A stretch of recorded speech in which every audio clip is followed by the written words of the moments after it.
I'm Congressmember Judy Chu, and I just took a tour of the destroyed areas led by Mayor Victor Gordo, and I could not believe the destruction of Altadena and Pasadena. Mariposa Junction, which had so many thriving small businesses, gone. Institutions like the Altadena Library and the Altadena Community Church, destroyed and gone. The homes that, so many homes that we saw with so many memories, gone. But one thing I have to say is that I have to really appreciate the first responders for making sure that the destruction was not even greater. I also want to say that there is help from Washington, D.C., and President Biden just announced something very, very important, which is our area has already been approved for the fire emergency management grants. It provides reimbursement for 75% of the firefighting costs. He just announced that he will reimburse 100% of the costs over the next 180 days. This is so important. The other thing I want to announce is that FEMA worked overtime to get their website going so that now you can go to disasterassistance.gov, input all your information, and you can see what you are qualified for and get your place in line for disaster assistance. And then the third thing is that the FEMA administrator, Deanne Criswell, is coming out here from Washington, D.C. She toured the Palisades site, but she will be coming here later today to see what destruction occurred here at Eaton. And this is very important because FEMA has so many resources that individuals, small businesses, but also cities and locations can take advantage of, such as the clearance of roads. So help is on the way, and I know that we will get through this. And now I would like to introduce Mayor Victor Gordo, Pasadena. Thank you, Congressmember. Let me first just say on behalf of the city of Pasadena and our residents that our thoughts and prayers are with all of those affected in the county of Los Angeles, including our neighbors in the Palisades, and certainly our community of Altadena, which we consider to be very much a part of the city of Pasadena. I'd like to thank all of the first responders with the county of Los Angeles, with the state, and those that are continuing to come to assist us. And it's not just those wearing the badge that are first responders. We have many civilians. We have Red Cross workers, volunteers. We also consider to be first responders. In Pasadena, our police chief and our executive leadership team is considering a curfew, and we'll have more information as it relates to a curfew. We certainly will welcome the augmented services and additional assistance of the National Guard. And again, thank you to Sheriff Luna, thank you to the supervisor, chief, all chiefs for the work of your departments individually and collectively. We're asking if you are under a mandatory evacuation order. Those orders have not been lifted. And so we're starting to see people go back into those areas. And our message to you is stay out of those areas until you hear officially that the orders have been lifted. And you will hear that official word from the county and in the city of Pasadena, from the city of Pasadena. Thank you very much.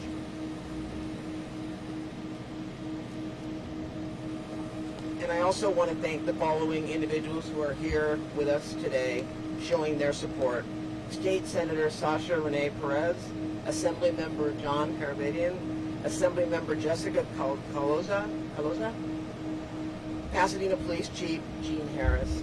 We truly do greatly appreciate you all being here. I know I've seen you more than I've seen my husband and my dog in the last week. But honestly, this is what it's about. We talk about community. It's also about working together to make sure that we work to make sure that our constituents are served. So with that, I'm going to open it up to questions.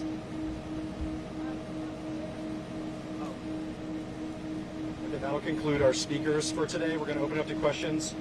Pono Barnes will be walking around the microphone, so just state your name, who you want your question to be to, and what media outlet you're from. Okay, yes. Amy Powell from ABC 7. Question for Sheriff Luna. I know you said the details about the curfew are still being worked out, but can you talk about, would that involve blocking access roads to certain parts of these communities, and how that might affect residents? There's definitely going to be an impact on residents, but we will do whatever we can to brief the deputies and or National Guard members that are out there to be very sensitive to the needs of the residents. They've been through a lot, and we'll try and help them out as much as we can. Obviously, a big part of what we're doing is to protect the properties that are there. So in regard to specific details of road closures, we will be putting those out to what that looks like. We will try and minimize the impact to our community, but we're also trying to maximize the security around there. So we'll try and find a good balance. But I do want to reiterate that as we talk about the National Guard being deployed and or once the curfew comes on board, it's only going to affect the areas that have been heavily impacted by the fires. It is not a county-wide curfew. It will not impact other cities in the county that have not been impacted. What we're looking at as we're drawing up the paperwork, we're looking at the zones that were evacuated, that were mandatory evacuations. That's where our primary focus is, keeping in mind that the wind's still blowing, the fire's still not contained, and we will be flexible enough to adjust to those areas and then take away areas where eventually we will be repopulating certain neighborhoods. Question right here. For Congresswoman Chu, can the items that President Biden has ordered be undone after January 20th? That is a very good question, and executive orders can be undone by the next president. But I just hope that President-elect Trump sees that he needs to be a president for all of America, and wildfires don't have a political party. They don't. And if he wants to represent all of America, then he needs to make sure this continues to go through for the next 180 days. Sheriff Luna, Joe Kwan with Spectrum News 1. This may be a dumb question, but as far as the curfew, is somebody walks in at past 6 p.m. in those evacuated areas? How will that work? Just so, I've seen a lot of people walking just to see if their homes are okay, their neighborhoods are okay, they're frustrated. How is that going to work? They just cannot walk in there, they'll get arrested? Just lay that out for us. Yeah, it's not a dumb question at all. It's a very good question. Our deputy sheriffs, police officers will use very good judgment, common sense. They'll approach people. They'll ask them questions. Obviously, one of the first ones is, where do you live? They want to make sure that they belong there. If you don't belong there and can't explain why you're there, or it doesn't make sense, there will be further questions. The last thing we want to do in law enforcement is arrest somebody. We don't want to take enforcement action. We're out here, we're on a life-saving mission with our partners at the fire department, right? But if you have individuals, and we've unfortunately encountered many, not only arrested for looting, some for trespassing, and I believe our deputy sheriffs have prevented a lot of crimes from occurring just from confronting people and asking them the very questions I just gave you examples of. So we will continue to do that. But we'll listen to our community consistently, because if we're doing something that is causing a significant inconvenience to the residents who live there, we will adjust. But remember, the mission is to protect those neighborhoods from anybody who wants to do harm. And unfortunately, we've had some people trying to do that. I just want to follow up. I know that some of our electeds were on a phone call today, a Zoom call with our town council. They are elected, the county unincorporated area of Altadena, elected by the people of Altadena, and this was a request that they made. And mind you, the person that made the request lost her home. But she's doing it for the residents up there. I got a text last night from someone who evacuated, who can't get back up, whose home is intact, but has heard there's looting taking place in his neighborhood. So this is done, and I have to believe that the vast majority of the people are going to support it and are going to work with us.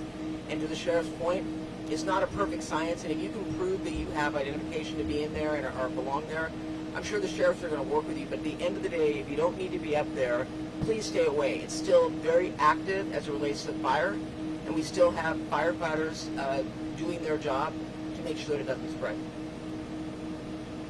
And right before the next question comes up, I just want to reiterate to our community that if you see somebody suspicious, somebody who you don't believe belongs there, dial 911.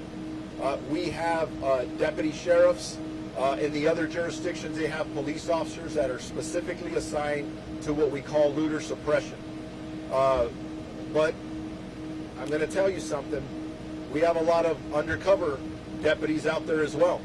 If you call on one of them, I encourage that too, because some of these guys and girls don't look like police officers. I'm telling you that because I'm warning people out there that are going to try and prey on our community. Don't do it. I'm telling you right now, you're going to get arrested. And from my conversation with the district attorney this morning, I've had 2 conversations with him. He's going to prosecute you to the full extent of the law. It is not worth it. Don't try it here. Sheriff, J.R. Hall, NBC4. Will the deployment of the National Guard, will they be armed? Yes, sir. They are soldiers, and they will be armed. I won't get specifically with what from a safety perspective for them, but I don't want anybody in the community to be intimidated by that. Please remember, there are members of the California National Guard that are your neighbors. They're your family members and friends. As a matter of fact, a lot of our deputy sheriffs, police officers, and firefighters are California National Guard. They are our people. Trust them. They're here. They're serving us, and they're going to help us out a lot. And I just want, before we go on, Chief Gene Harris, City of Pasadena, while we're talking Altadena, we've got Lower Hastings Ranch. Hastings Ranch has been impacted. I know you may want to touch on the looting issue. Gene Harris, Geneharris. As you've heard mentioned up here, and I won't beat the dead horse, looting is a very significant issue for us in law enforcement. In Pasadena, we have moved from the rescue and evacuation efforts now transitioning to the community care and sanctity mission. And we will approach that with a stern approach to anybody wishing to violate the law, as you heard from the sheriff. The days of special orders that allow people to get away and abdicate themselves from responsibilities of preying on our community are over here. And we're going to take that mission to new heights in making sure that we prosecute to the full extent of the law anyone who comes in the city to take advantage of these folks who have been removed from their home, evacuated from their home, inconvenienced, and certainly having to deal with loss, as you heard stated by the sheriff. So just understand that in the city of Pasadena, we will be very impactful on the way that we interact with folks who are coming in and out of any curfew zone, any area that's precluded from entry by the National Guard and other agencies that will be represented. And we will certainly make sure we are impacting this community and the protection of those folks who need it. So if the intent is to come into the city of Pasadena or any of the areas represented by law enforcement here, this is not the time to take advantage of these folks, and we will take this very seriously, and the end result will be you in jail dealing with the consequences. Very good. Any other questions? Thank you. Hi, Grace Tui, Los Angeles Times. This is for Chief Maroney or any of the fire chiefs. We've heard reports about low water pressure at some of the fire hydrants in fighting the Eaton fire in the Altadena area. I was hoping to understand, did this impact firefighting? Was it an extra challenge you guys had to deal with? Is it ongoing also? And do you have any idea what's causing the low water pressure? You know what? So I'll answer for LA County, and then I'll invite up Chief Augustine to speak for Pasadena. But I have not had any reports that the LA County Fire Department has suffered low water pressure or ran out of water here at this fire. We're in close coordination with the Department of Public Works. We speak to them often. and I haven't been advised of any issues that we've had. I know that there is a boil water directive for the Eaton fire because of the high amount of ash that's in the water. But for firefighting water, I haven't heard that we ran out of water or that we had low water pressure. Chief Augustine, if you can come up and speak to Pasadena's situation. Thank you, Chief Maroney. Specifically for Pasadena, we did have a short period where we had a low flow state on a very small amount of our hydrants. We had an extreme amount of draw, multiple fire engines pulling water at the same time. We also did have a loss of power, which impacted our pressure. That was for a very temporary amount of time that first evening, and we have no impacts at this time. Thank you. I also, Chief Bartlett from Sierra Madre would like to also add to this. Yes, thank you for your question. As far as the city of Sierra Madre goes, we will not have no reports of any issues with water or flow. So again, we have our own water service, water department. We'd like to give them absolute accolades for their making sure that we were able to have sufficient flows and be able to handle overflows. Hi, thank you. Ryan Carter from Star News. Just a quick question. On the incident commander was talking about wind and the possibility of wind still impacting the firefight. Can anybody elaborate on that a little bit more? Just what you're expecting over the next couple of days, 2-3 days? And also, just give your name one more time. Thank you. Yeah, sure, no problem. My name's Don Frigulia, and I'm the operations section chief, so I'm not the IC. I'm running all the operations on the ground and in the air. We're expecting more Santa Ana winds. If you look at the weather forecast, we do expect those. I think we're back in a red flag tomorrow, in fact, and then we're talking about Tuesday. Next week is another set of maybe even more robust, so we're not. Doesn't want to give up yet. Did I answer your question? Yeah, there's concerns about flare-ups coming with increased wind over the next couple days. Yeah, absolutely. It's so dry out there. I think the last figure I heard was over 260 days without rain down here, so it's very, very dry. The fuel bed's very receptive. Yeah, we expect it. Before you start, I just want to say, the senator told me that she saw online that there is a rumor that FEMA is going to be at the Pasadena Convention Center, and we're being told that is not the case. That's why when the Congress member provided the address to go online, I'm being told that is what FEMA is asking residents to do. And if you don't have access to a computer, we are working to make sure the libraries are all available, and we have personnel there to help assist. Again, there's something going on online on social media talking about FEMA being at the Pasadena Convention Center, and that is not the case. I just wanted to set that record straight, and I appreciate you for letting us know. One last question, go ahead.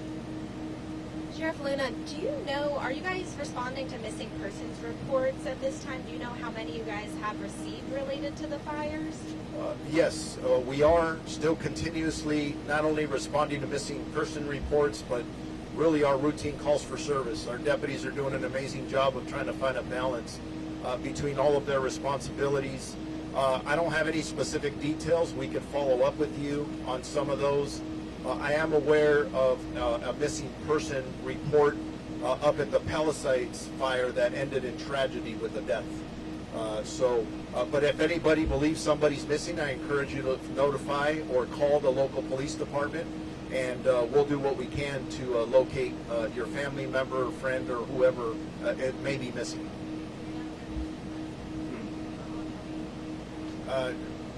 Let me follow up with you with our PIO staff just to make sure I give you accurate information.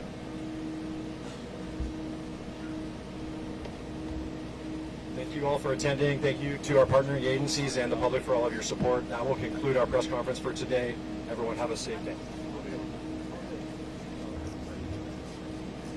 Any media that needs a sidebar for Spanish, we'll have a few Spanish speakers over to the side, so if anyone would like to get some Spanish interviews, we can do that over here.